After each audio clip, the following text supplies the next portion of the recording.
Selamat pagi buat gereja Tuhan semua. Pagi hari ini sebelum kita berdoa, kita melihat, saya mau bagikan firman Tuhan.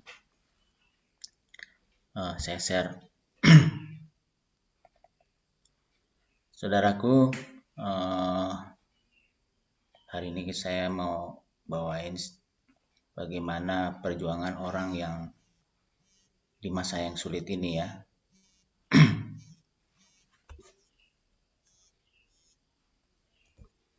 Pada waktu kita sulit, pada waktu kita masuk ke dalam posisi yang susah gitu, kadangkala orang lain tidak memahami mungkin apa yang kita harus lakukan gitu ya. Mari saudara kita baca firman Tuhan Ibrani 13 ayat 5. Biarlah firman ini menguatkan saudara-saudara kita semua, tidak siapapun dia, bahwa firman adalah menceritakan bagaimana dia baiknya kepada kita yang mau menolong kita. Ibrani 13 ayat 5 berkata, "Jauhkanlah hidupmu dari cinta uang dan cukupkanlah dirimu dengan apa yang kamu miliki." Sebab dia sendiri berkata, "Aku tidak akan meninggalkanmu dan tidak akan pernah mengabaikanmu." Yang saya akan tekankan di sini adalah yang huruf tebal, "Aku tidak akan meninggalkanmu dan tidak akan pernah mengabaikanmu." Artinya di atas bicara tentang masalah gitu. Ya, masalah. Tetapi Tuhan berkata kepada kita, "Aku tidak akan meninggalkanmu." Jadi jangan takut gitu. Jangan takut menghadapi hidup ini, dia akan menyertai kita. Dia akan menyertai kita.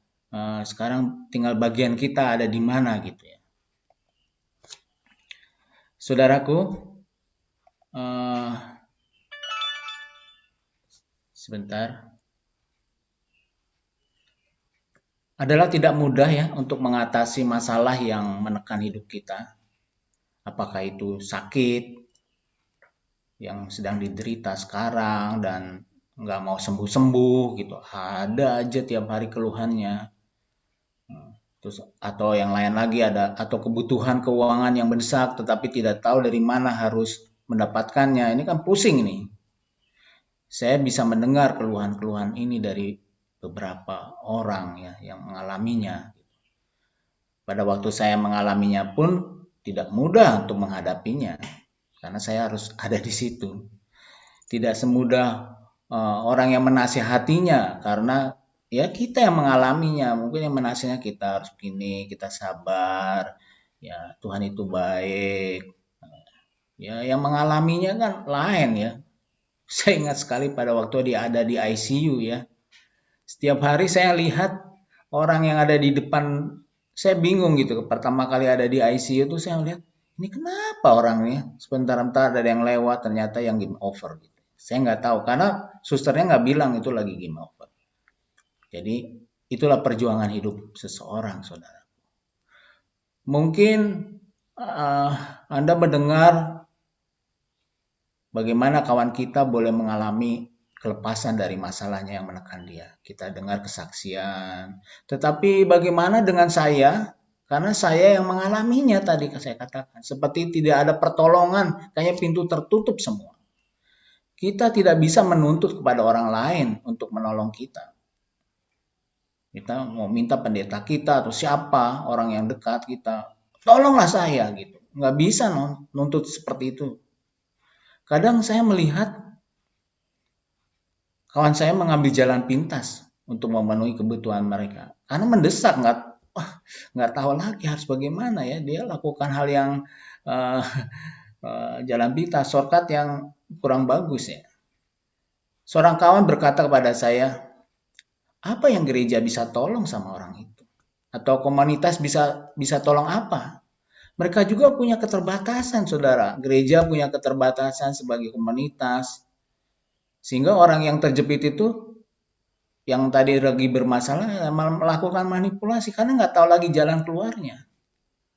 Firman Tuhan mengatakan, melakukan dosa sekecil apapun itu, ya suatu pelanggaran.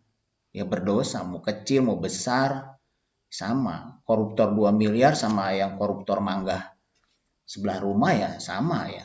Firman Tuhan tidak pernah berkompromi dengan dosa. Kita yang berkompromi dengan dosa. Karena kita tidak tahan lagi untuk menghadapi permasalahan kita sendiri. Apakah ini artinya Tuhan sedang meninggalkan kita di masa kesulitan yang seperti ini, di lembah kesulitan seperti ini? Kelihatannya Tuhan ini nggak nolong saya. Saya mau memberitahu kepada semua bahwa Tuhan tidak pernah meninggalkan kita. Firman Tuhan tadi katakan. Tuhan tidak pernah mengabaikan kita. Tuhan itu sangat dekat dengan orang yang patah hati, katanya. Firman Tuhan berkata demikian. Ya. Kalau kita melihat firman Tuhan ya seperti ini, saudara.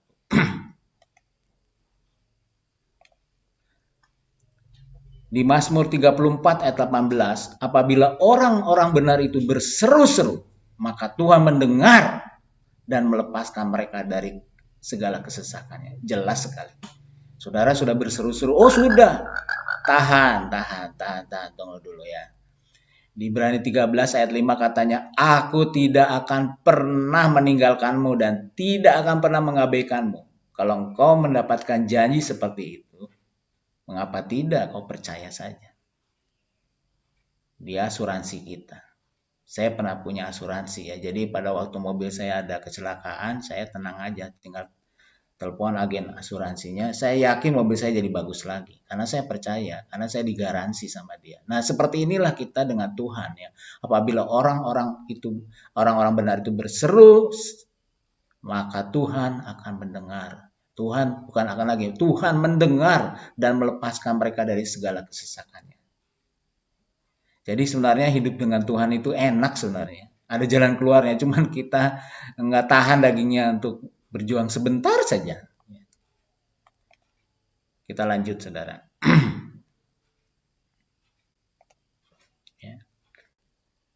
Ada lagi di firman Tuhan berkata demikian juga ya. Sebentar ya. Banyak firman lah. Ya. Dia bilang gini. Di satu kitab dikatakan gini.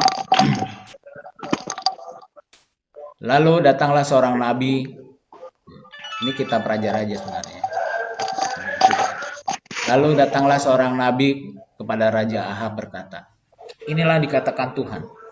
Karena orang Syria itu menduga bahwa aku hanya berkuasa di pegunungan dan tidak di dataran rendah, maka aku akan memberikan kemenangan kepadamu atas tentara mereka yang luar biasa besarnya itu. Engkau dan rakyatmu akan tahu bahwa akulah Tuhan. Ini 1 Raja 20 ayat 28 sampai 29. Jadi ini bangsa Israel lagi perang sama raja lain gitu ya.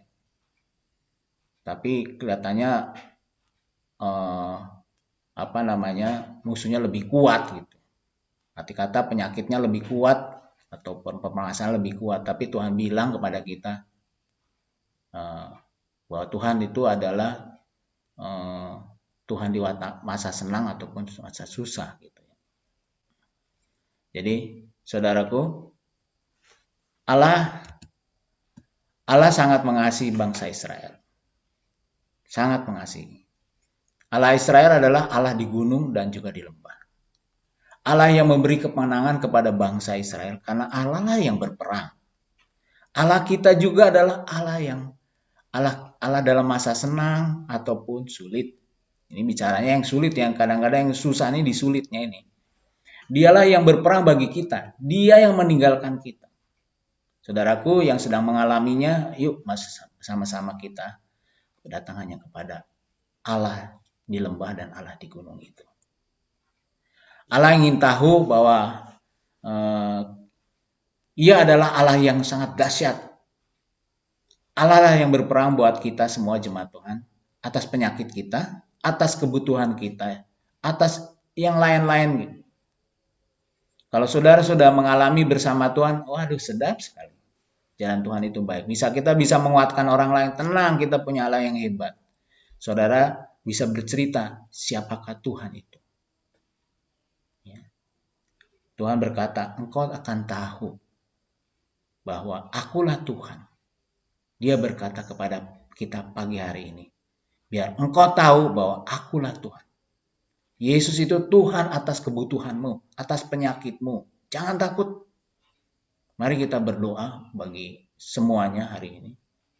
Kita rajin bukan karena apa ya, tapi memang respon kita kepada Allah yang luar biasa itu.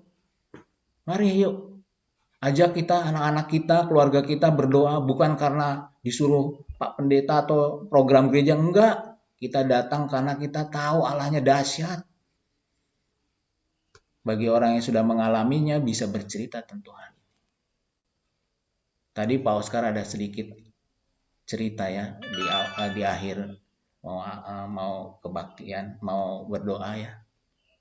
Ini kan kesaksian luar biasa. Dia punya pengalaman, saya punya pengalaman. Saya pernah di ICU. Ya, saya lihat orang dibungkus-bungkus. Saya tanya sama perawat itu. Jadi saya lihat orang mati itu dibungkus biasa, kayak biasa aja, kayak bungkus parcel gitu. Oh iya Pak itu. Lalu baru saya tahu ada orang menangis keras-keras ya, dia karena dia ya meninggal gitu, anaknya atau orang atau saudaranya. Pada waktu itu saya di ICU, saya Tuhan saya. Nah sekarang saya nih sudah berapa tahun, hampir 5 tahun di masalah jantung saya, dan saya mengalami luar biasa. Sekarang saya naik sepeda di Segar Penca udah nggak jadi masalah lagi buat saya. Saya melihat pada waktu saya berolahraga, saya melihat Tuhan saya gitu. Ada teman saya ngapain naik sepeda susah-susah, tapi saya lihat Tuhan saya. Saya mau berkata bahwa Yesusnya luar biasa buat saya. Itu pengalaman saya ya, pribadi saya sendiri. Tapi firman-Nya mengatakan, engkau akan tahu bahwa akulah Tuhan. Dia berkata pagi hari ini kepada saudara dan saya, engkau akan tahu bahwa Tuhan itu Allah. Segala kemuliaan hanya bagi Tuhan Yesus. Mari kita berdoa.